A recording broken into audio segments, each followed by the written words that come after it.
जोड़कर एक एक ऑर्गेनाइजेशन बना करके, जिसको हम एफपीओ कहते हैं, फार्मर्स प्रोड्यूसर ऑर्गेनाइजेशन, उस नाते से काम कर रहे हैं। इस प्रकार के हरियाणा में 731 एफपीओ ये बने हुए हैं। केंद्र सरकार की और हरियाणा सरकार की एक मिलीजुली स्कीम प्रधानमंत्री जी ने फरवरी 2020 में इसकी परिकल्पना की थी और उस समय से लगातार एफपीओज की संख्या में ये वृद्धि हो रही है। एफपीओज के बनाने के पीछे हेतु ये है कि कई बार छोटे किसान अपनी फसल का ठीक से लाभ नहीं ले पाते, वो उसको सॉर्टिंग पैकेजिंग नहीं कर पाते और कई बार फसल जो है, खास करके फल हैं, सब्जियां हैं, जिन फसलों की जो आयु होती है बहुत कम होती है, 2 से 4 दिन तक अगर उपयोग न किया जाए तो खराब हो जाती हैं। इस प्रकार उनको सबको एक प्रकार से ठीक से उनकी स्टॉक करना और समय आने पर ठीक कीमत उनकी मिले उस समय उसको बेचना, और साथ ही एग्रो बेस्ड इंडस्ट्री के नाते उसका कुछ ना कुछ उत्पाद बनाना और फिर उसको बेचना, ऐसे समूह को एक साथ करने के लिए सरकार ने योजनाएं बनाई और एफपीओज के माध्यम से ये सब काम किया। प्रबंधन और विपणन अर्थात मार्केटिंग, इसका बहुत बड़ा एक आधुनिक जो तकनीक के माध्यम से काम करने का इसके पीछे की एक बैकग्राउंड है। तो जो किसान जागरूक, प्रगतिशील, जिसको हम प्रोग्रेसिव फार्मर कहते हैं, उन्होंने मिल करके ये सब एफपीओज बनाए हैं। देश भर में 10,000 एफपीओज बनाने का लक्ष्य रखा गया था, जिसमें से मैंने बताया कि 731 एफपीओ हरियाणा के किसानों ने इस योजना को अपनाते हुए बनाए हैं।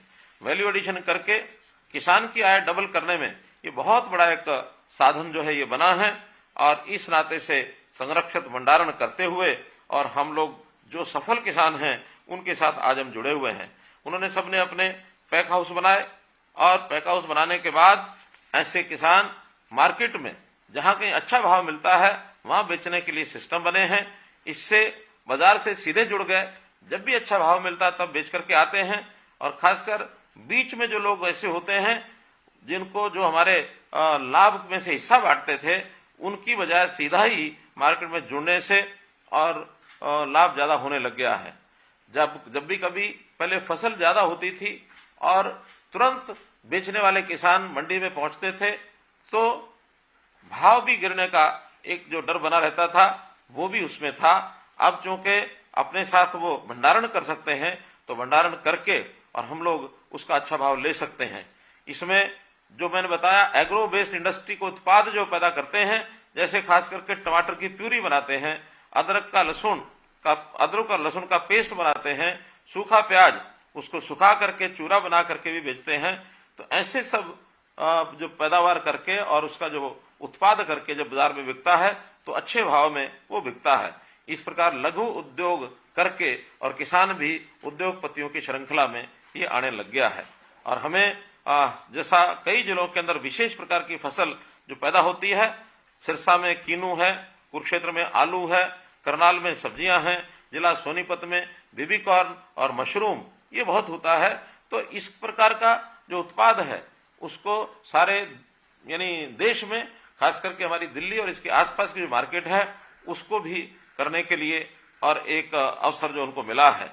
मैं ऐसे अवसर पर हमारे जो बहुत ही अच्छे एफपीओज हैं जो सफलतम तरीके से चल रहे हैं, वैसे तो बहुत हैं लेकिन कुछ 3-4 एफपीओज के जो मालिक हैं, जो उनके सीईओज हैं, मैं उनसे जरूर चाहूंगा कि अपने जो अनुभव हैं वो हमारे साथ शेयर करें। सबसे पहले हमारे Pehowa vegetable farmers producer company, इसके जो हमारे एफपीओ के मालिक हैं मिस्टर अनुराज, तो अनुराज जी हमारे साथ जुड़े हैं। मैं अनुराज जी को ये कहूंगा कि हमें अपने अनुभव जो है वो बताएं। जितेंद्र जी, अनुराज जी हमारे साथ जुड़े हैं पेहोवा वेजिटेबल से, जरा उनसे एक बार बात कराएं। जी अनुराग जी, आप कॉल पे हैं, आप अपनी बात रखिए। अनुराज जी, अनुराज जी पेहोवा वेजिटेबल,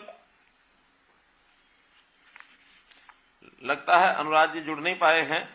इसी प्रकार से खारी Suresh farmers producer company limited से मनोज सिहाग, ये हमारे साथ सिरसा से जुड़े हैं।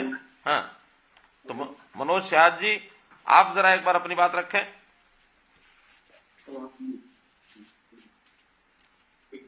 मनोज सिहाग जी, जितेंद्र जी जोड़िए जरा मनोज सिहाग जी को। जी हम मनोज जी को ले लेते हैं सर।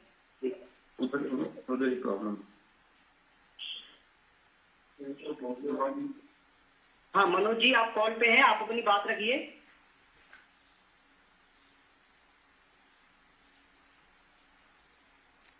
लगता है कोई टेक्निकल फॉल्ट है जो आपके लोग जुड़ नहीं पा रहे हैं। ये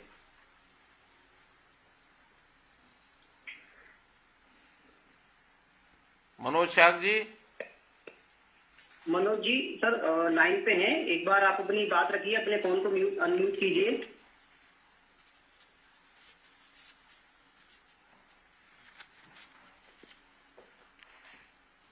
अटेरना ऑर्गेनिक से जैनेन्द्र चौहान जी,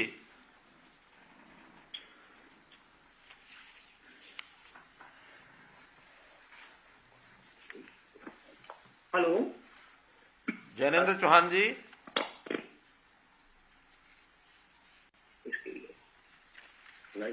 गो स्मार्ट फार्मर। आ रही है जी?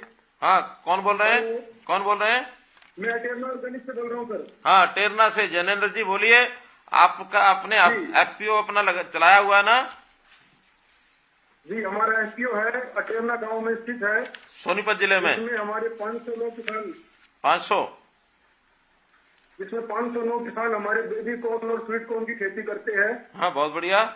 और हम अपने पैक हाउस में बेबी कॉर्न और स्वीट कॉर्न पैक करके विदेश में बेचते हैं। विदेश भेजते हैं? जैसे कि लंदन, हाँ विदेश में भेजते हैं जी। हाँ हाँ जैसे कि लंदन में हमारी बेबी कॉर्न जाती है, हाँ 4-5 तो हमारी पार्टी है जिनको हम बेबी कॉर्न भेजते हैं। हाँ हाँ ऐसे ही हमें दुबई से ऑर्डर मिले हैं। हाँ। अभी हमारी बेबी कॉर्न लंदन से भी ज्यादा दाम में दुबई में बिकने वाली है। बहुत अच्छा।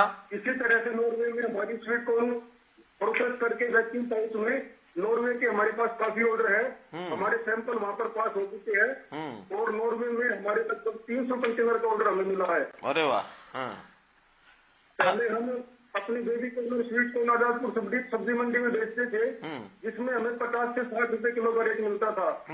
अभी लंदन और दुबई में हमारा खर्चा काट कर लगभग 100 रुपए किलो का हमें रेट मिलता है। वाह। जैनेन्द्र जी बताइए, जैनेन्द्र जी बताइए कि 1 एकड़ में कितना पैदा हो जाता है बेबी कॉर्न? 1 एकड़ में 800 किलो से 1000 किलो के बीच में बेबी कॉर्न पैदा होती है। 1000 किलो का मतलब है कि 1 लाख रुपए का बेबी कॉर्न आप जो है 1 एकड़ में बेच लेते हैं। जी, एक बार में हमारी फसल 1 लाख रुपए की हो जाती है और सभी किसान इस फसल को अपनाकर बहुत खुश है। और इसमें पानी की लागत भी कम है, धान की अपेक्षा पानी भी कम लगता है। अच्छा, साल में कितनी फसलें उठा लेते हैं? साल में इसकी 3 फसल हो जाती है और ज्यादातर किसान इसकी 2 फसल लेते हैं ताकि फसल चक्र बना रहे। 2 किसान 2 फसल ले लेते हैं, कभी लेनी हो तो तीसरी भी ले लेते हैं। तीसरी भी कभी कभी ले लेते हैं। बहुत अच्छा जितेंद्र जी, आपने एक अच्छा परोपकार का काम किया हुआ। 500 किसानों को आपने जोड़ा है। 500 किसानों की कुल जमीन कितनी है?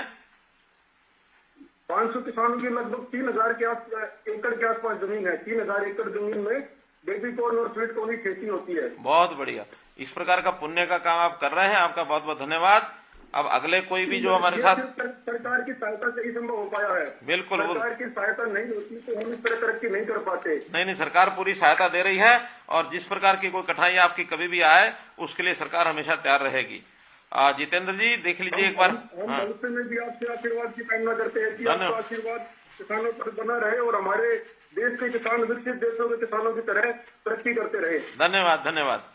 तो एक बार जितेंद्र जी देख लीजिए, मनोज सिहाग अगर जुड़े हों खारी सुरेरा से तो। हाँ, मनोज जी भी लाइन पे हैं। मनोज जी, आप अपने फोन से अनम्यूट कीजिए अपने फोन को। आई थिंक आपने म्यूट किया हुआ है, आप कॉल पे हैं। मनोज सिहाग। Hello sir. हाँ, मनोज जी बोल रहे हैं। हेलो जी। हाँ, बोलिए मनोज जी। हाँ, कहाँ से बोल रहे हैं? एफपीओ से बोल रहा हूँ, अनुराग सिंह। अच्छा, अनुराग सिंह जी बोलिए। आपका पहले ट्राई कर रहे थे तो कनेक्ट नहीं हो पा रहा था। कोई बात नहीं। तो आपके जो एफपीओ है कितने लोग जुड़े हैं उसमें?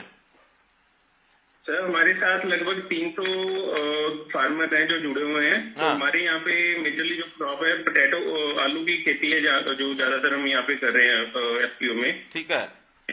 तो उसमें हाँ आपके किसानों को कितना लाभ हो रहा है उसमें?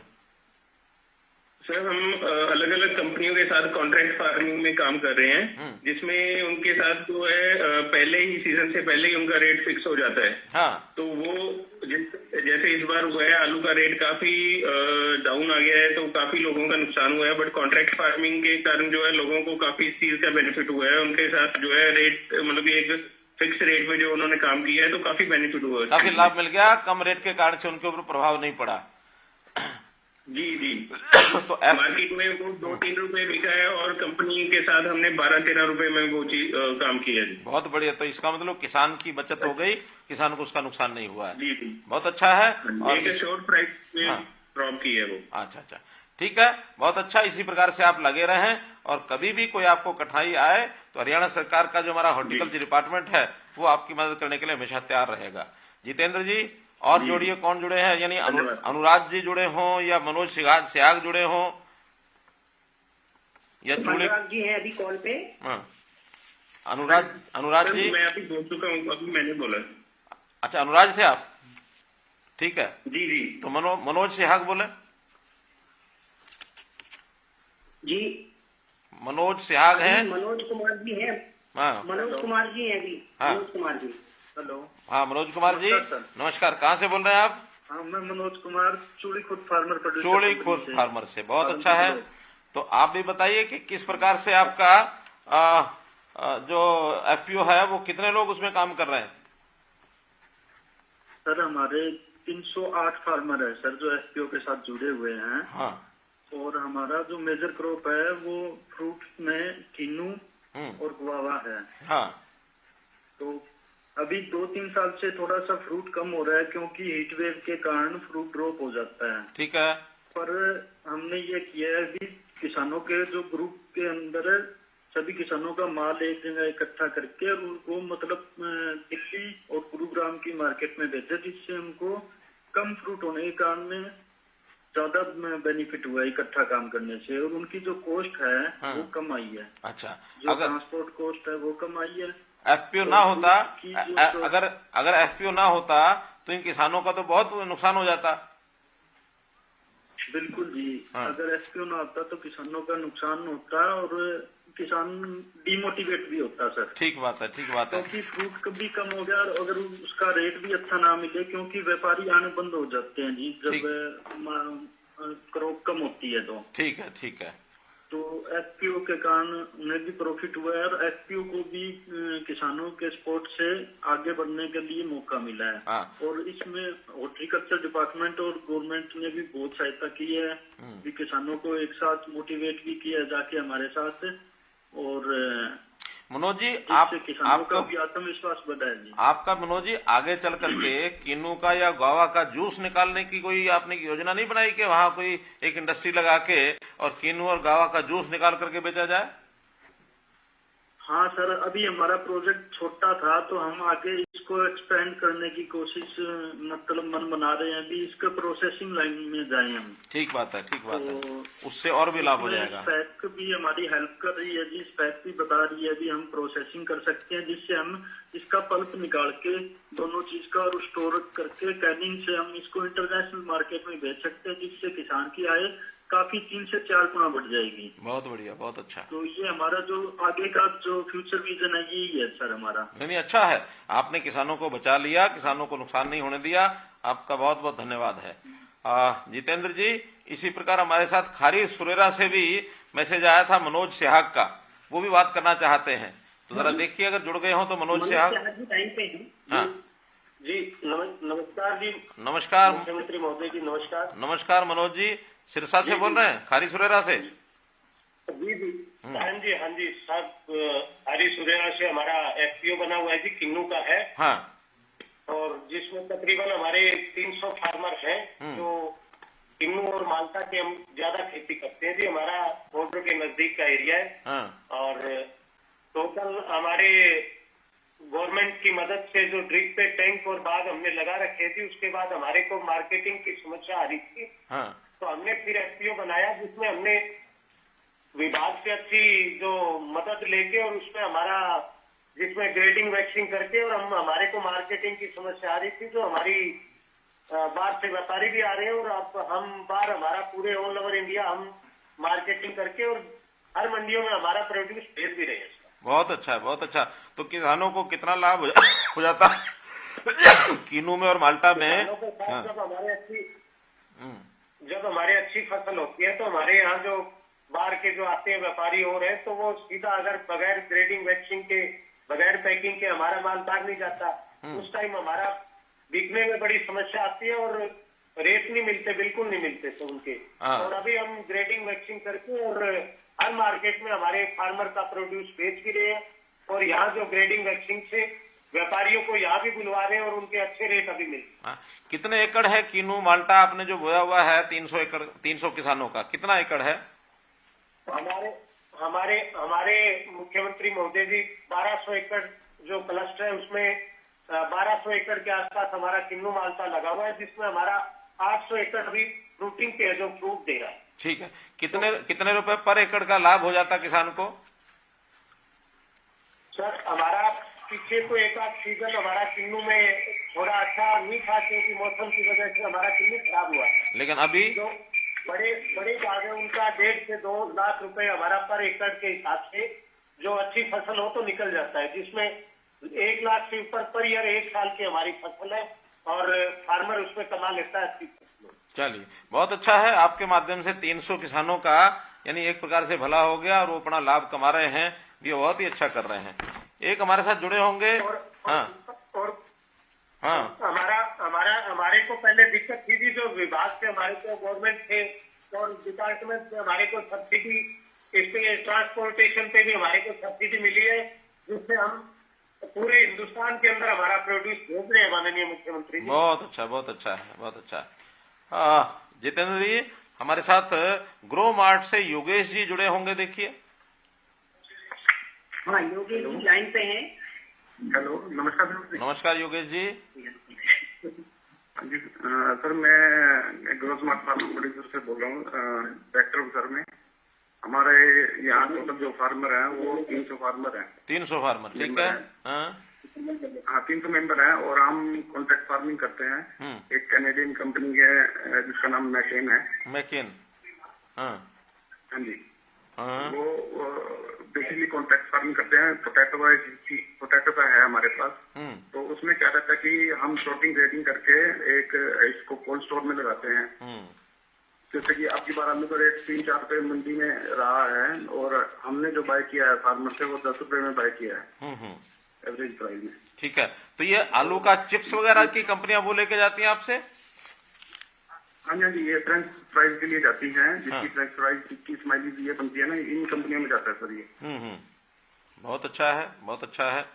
तो आपके द्वारा इतना बड़ा लाभ हो रहा है लोगों को, तो इसमें कुल मिलाकर 300 किसानों का भला ये हो रहा है, बहुत ही अच्छा है। देखिए, कुल मिलाकर हमने 4-5 लोगों से जो बातचीत की है, लगभग 300, 400, 500 लोगों के किसानों के जो समूह बने हैं, इतने लोगों को इस प्रकार का लाभ होना, सामान्य स्थिति में 1 लाख से 1.5 लाख 2 लाख रुपए एकड़ तक का भी लाभ इनको सबको मिल रहा है।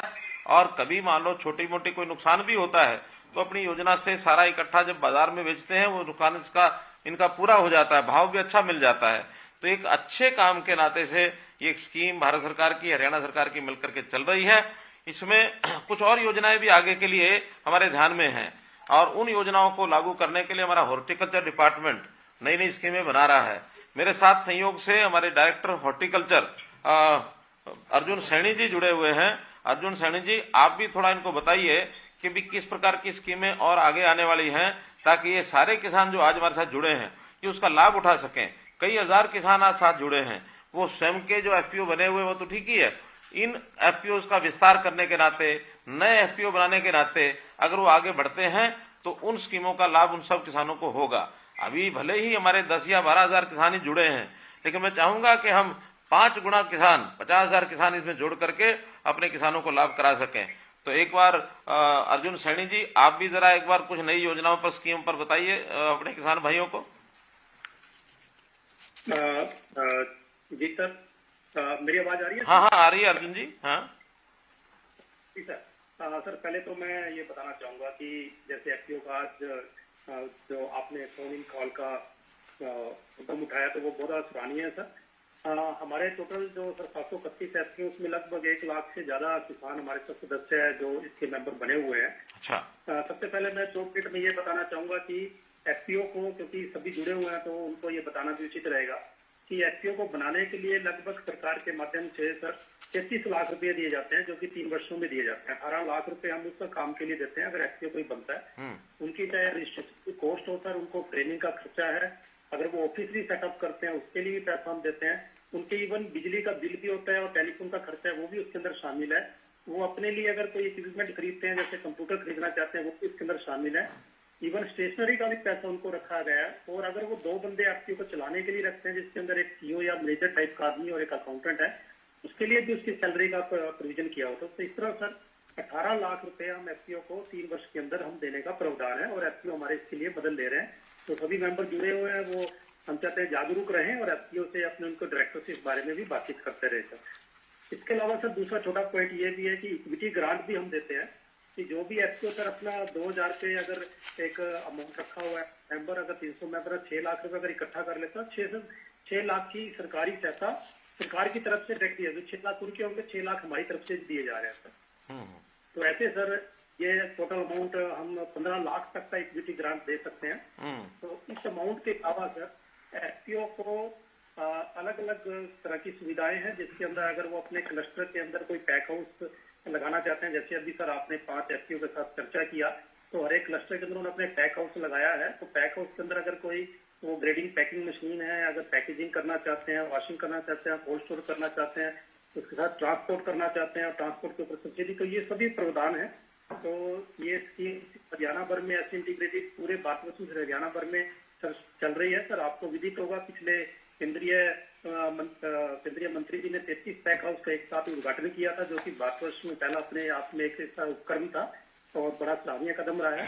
तो सर एक और खबर है सर, आज हमारे छत्तीसगढ़ और हरियाणा को नंबर 1 स्टेट कहा गया है कि एफपीओ में हर एक ब्लॉक के अंदर एक एफपीओ बनाने वाले सिर्फ 2 स्टेट है पूरे भारतवर्ष में, जिसमें हरियाणा शामिल है सर। तो ये तो सर एफपीओ के बाद इसके अलावा सर बागवानी विभाग में सर जो अभी जब से सर सरकार ने 2014 से कार्यभार हुआ है सर, तो उससे लगभग 4 से 4.5 गुना का बजट का प्रावधान सर, जो भी स्कीम हमने आपको भेजी है किसानों हित के लिए, वो आपने उसके अंदर तो खुद ही हमें उस स्कीम को लागू कराने के लिए बजट दिया है। तो लगभग अब हमारा बजट बढ़कर सर इस साल 2023-24 के लिए भी आपने 750 करोड़ रुपया कर दिया है, जो कि 4.5 गुना पिछले 10 वर्षों में हुआ है सर। अर्जुन जी ये बताइए, अगर कोई एफपीओ एक्सपोर्ट का काम करना चाहे, अपने उत्पाद को भेजना चाहे बाहर, उसके लिए कोई विशेष स्कीम हम सोच रहे हैं क्या? सर तो सर पहले तो ये बात है कि जो भी कोई पैक हाउस होगा, उस पैक हाउस को अपीडा का नॉर्म होता है सर। अपीडा जो एक्सपोर्ट एजेंसी है गवर्नमेंट ऑफ इंडिया की, वो पैक हाउस पहला अपीडा उसको एक्रेडिट करता है कि हाँ ये एक्सपोर्ट के लायक है। तो हमारे जितने भी पैक हाउस बन रहे हैं और उसको बनाने के लिए उसके अंदर जो भी प्रोविजन किए जा रहे हैं, तो एक तो वो प्रोविजन हमारे स्कीम के अंदर हम लागू करने जा रहे हैं अगले वर्ष से, ताकि वो एक्सपोर्ट रेडी हो जाए पैक हाउस। एक तो ये है सर। दूसरा सर उसके अलावा अगर हमारा एफपीओ अपना माल बाहर भेजना चाहते हैं, तो उनको 2 चीजों की दिक्कत आती है। एक तो वो जब ट्रांसपोर्ट करते हैं, क्योंकि जो सर हम लैंडलॉक्ड स्टेट है, जो तो स्टेट महाराष्ट्र है या गुजरात है, क्योंकि वो सी के नजदीक है। नॉर्मली जितने भी फ्रूट और वेजिटेबल है, फ्रूट्स हैं, वो सी के द्वारा जाते हैं।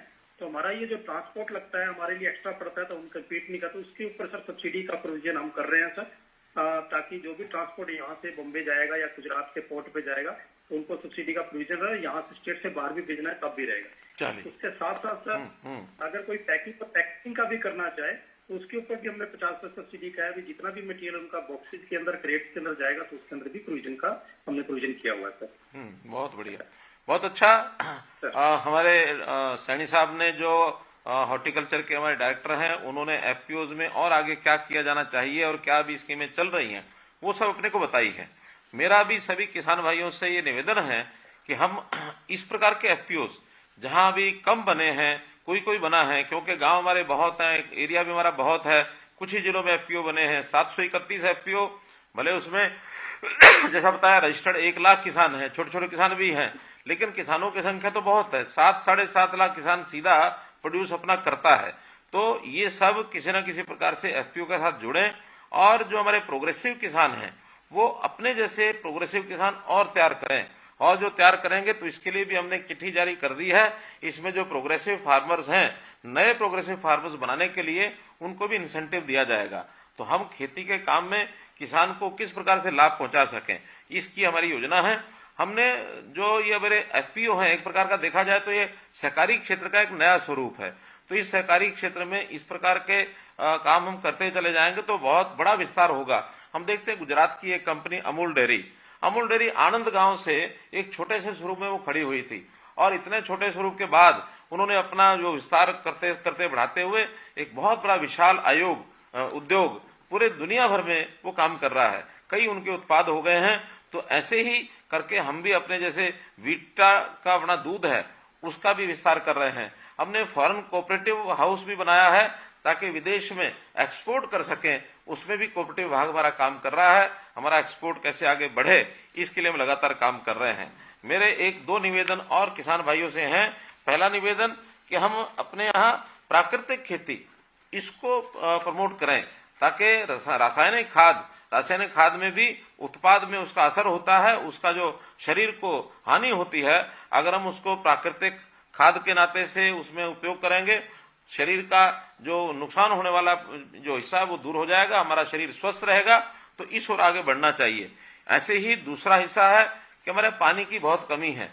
तो हम जहां भी कोई अपने यहाँ खेती करते हैं, बागवानी करते हैं, सब्जियां बुआई करते हैं, तो उस पर जहां तक संभव हो सके खुली सिंचाई के बजाय माइक्रो इरिगेशन, टपका सिंचाई अथवा फुहारा सिंचाई, इससे अगर हम काम करेंगे तो इसका हमको एक बहुत बड़ा लाभ होगा।